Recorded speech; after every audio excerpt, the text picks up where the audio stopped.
In this video, Bitcoin finally broke bullish from the bearish pattern that we have been mentioning yesterday. But the question is, are we finally going to see a dead cat bounce? Well, stay tuned to know more.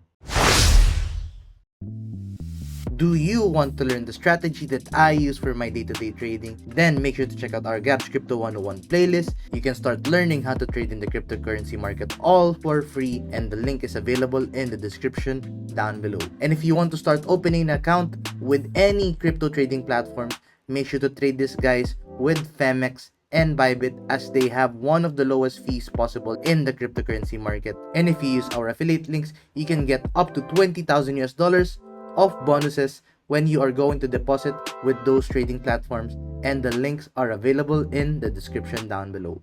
So now let's dive into this video. So hi guys, and welcome back to another Gabs cryptocurrency video where we trade by data and not by hype.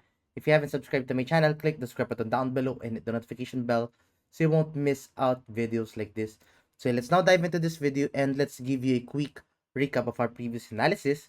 So diba sa previous analysis, we have been mentioning na we have been monitoring this bearish pattern forming within both in the hourly and 4-hour time frame. And traditionally, an ascending channel or an ascending broadening wedge is a bearish pattern to the downside, following the bottom of the wedge or bottom of the channel as the target.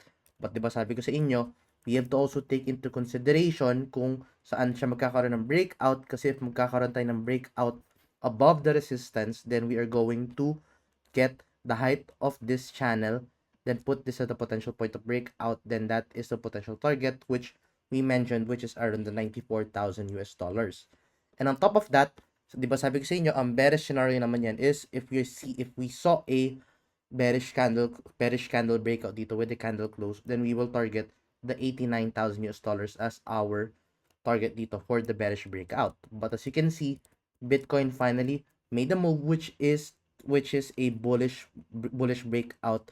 And unfortunately, I wasn't able to trade this because, as you can see, if you're going to look at the timestamp, it happened around madaling araw na siya, around 2 a.m. So I wasn't actually up to see this Bitcoin move.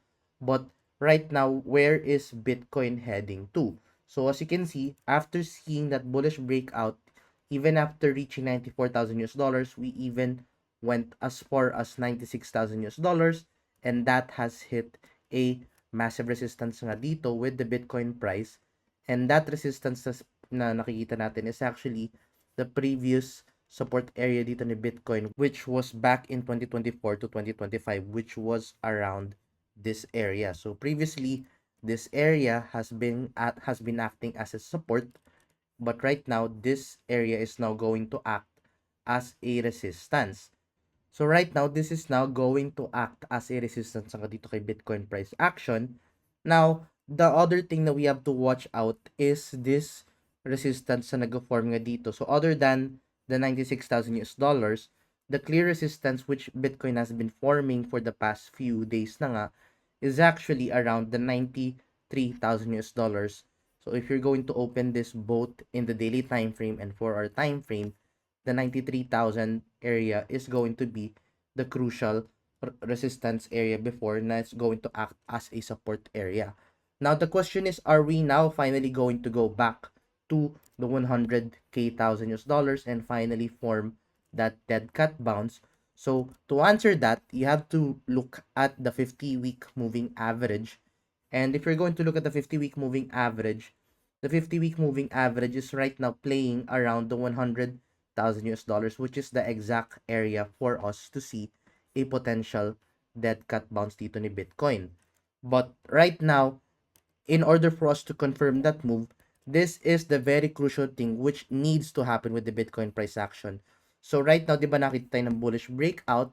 The very crucial thing right now is for Bitcoin to get a bounce man lang dito for around the 93,500 US dollars.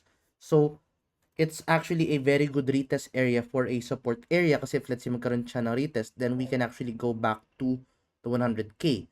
But right now, we have to monitor ngayon if this is going to break the 93,500 US dollars. So ako personally, what I will be doing with my trade, so if you recall guys, I have a long-term short position open kay Bitcoin, which I previously opened at the 115,000. I added more around the 112, 110, and then 100k. So right now, yung actual entry price ko ngayon with my Bitcoin long-term short position is around the 100,000 US dollars. Right now, what I am going to do now with my trades is if ever na bumalik si Bitcoin at the 100,000 US dollars, what I am going to do is I am going to add more to my long-term short position. Kasi if this is now going to retest the 50-week moving average, which is the 100k, then I will be opening more short position dito with the Bitcoin price action. So that is what I am going to do for the long-term dito, long-term short position. Now, when it comes to my short-term trades, so take note, iba yung long-term sa short-term. Sa short-term trades ko, I will be opening a long position dito if let's say Bitcoin gets a bounce dito around the 93,500 US dollars. So, ayan o, dito. If magkaroon tayo ng bounce dyan around the 93,500, then I will be opening a I will be opening a short-term long position dito. And isa-set ko na yung buy order ko dito around the 93,000 US dollars. And I will be placing a stop loss, a very tight stop loss around the 92,900 or maybe the 92,600 or 700 para if ever, let's say, this leads into a fake out at hindi na hold yung support area na yan, then i-close natin yung long position natin dito at masecure man lang natin yung capital natin. So take note, since this is in the very big time frame, it's very crucial for you to use low leverage dito as opposed to a bigger leverage dito. So yeah, right now, for the short term, maybe I will be using around 20 to 30x rather than 50x. But let's see kung ano mangyayari dito with the Bitcoin price action. But ayun, the target of this move is going to be back to the 100,000 US dollars if ever na makita dito ng bounce. And take note, yung long-term trades ko, I will be adding more to my long-term trades kay Bybit. But when it comes to my short-term trades, I am going to do that with Wix kasi dito, hindi nag-average out. You can open multiple position when it comes to short-term trades kay Wix.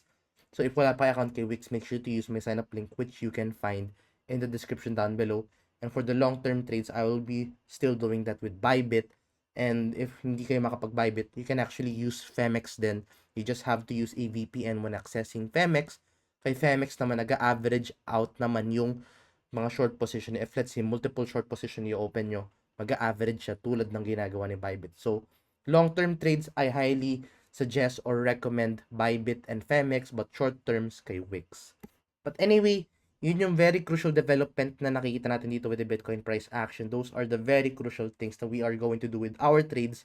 And yun guys, let's see within the coming days kung ano mag-reflect dito with the whole crypto market, and we will be updating you guys kung ano mangyayari dito. So yun guys, if you find this video useful and informative, please give this video a like, and I'll see you guys in the next video. Bye-bye for now.